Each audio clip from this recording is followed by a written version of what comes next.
இந்த சோஷியல் மீடியானால நேபாளில் வந்து பெரிய கலவரமே வந்து நடந்துட்டு இருக்குன்னு சொன்னா நம்ப முடியுதாங்க. ஆமாங்க, இப்போ இந்த யங்ஸ்டர்ஸ்னால பெரிய கலவரமே வந்து நடந்துட்டு இருக்குங்க. எதனால கேட்டீங்கன்னா, இந்த சோஷியல் மீடியா வந்துட்டு நேபாள அரசாங்கம் வந்து பார்த்தீங்கன்னா செப்டம்பர் 8ஆம் தேதி வந்து பேன் பண்ணியிருக்காங்க. இதில் முக்கியமாக வந்து பார்த்தீங்கன்னா இந்த வாட்ஸ்அப்லேருந்து ஃபேஸ்புக், யூடியூப் எல்லாமே வந்து பேன் பண்ணியிருக்காங்க. மொத்தம் 23 ஆப்ஸையும் வந்துட்டு இவங்க வந்து பேன் பண்ணியிருக்காங்க. இதுக்கு எதிர்ப்பு தெரிவித்து அங்கே இருக்க யங்ஸ்டர்ஸ் வந்து ப்ரொட்டஸ்ட் வந்து ஸ்டார்ட் பண்ணிருக்காங்க. அங்கே இருக்க அமைச்சர்கள் அடிக்கிறதா இருக்கட்டும், அவங்க வீடு கொளுத்துறதா இருக்கட்டும், இவ்வளோ கலவரம் வந்து அங்கே நடந்துட்டு இருக்கு. ஜென்இசட் ப்ரொட்டஸ்ட் வந்து சொல்றாங்க. எதனால கேட்டீங்கன்னா, அங்கே முக்கியமாக வந்து பார்த்தீங்கன்னா இந்த யங்ஸ்டர்ஸ் தான் இந்த ப்ரொட்டஸ்ட் வந்து பண்ணிட்டு இருக்காங்க. அதனால தான் இது வந்து ஜென்இசட் ப்ரொட்டஸ்ட் வந்து அழைக்கிறாங்க. இந்த அரசாங்கம் வந்து இந்த பேன் பண்ணதுக்கு காரணம் என்ன சொல்றாங்க பார்த்தீங்கன்னா, சோஷியல் மீடியானால சமூகம் வந்து சீர்குலையுது, அதனால வந்து நாங்க வந்து பேன் பண்றோம் அப்படின்னு வந்து சொல்லியிருக்காங்க.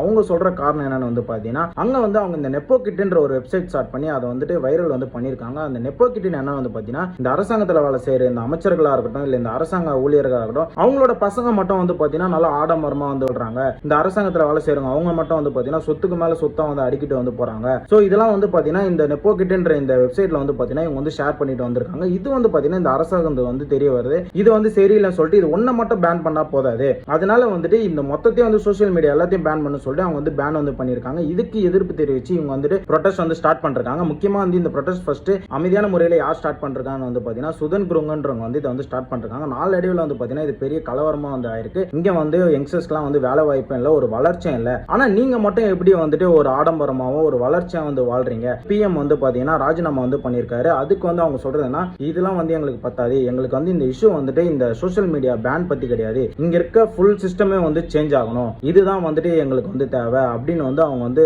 முன்வைக்கிறாங்க. இந்த ப்ரொட்டஸ்ட்ல வந்து பாத்தீங்கன்னா ஒரு 23 பேர் வந்து செத்து போயிருக்காங்க, 100க்கும் மேற்பட்டவங்க வந்து இன்ஜுரிஸ் வந்து ஆயிருக்காங்க. அதனால மக்களுக்கான அரசாங்கம் வந்து வேணும், அதனால ஃபுல் சிஸ்டமும் வந்து மாறணும்.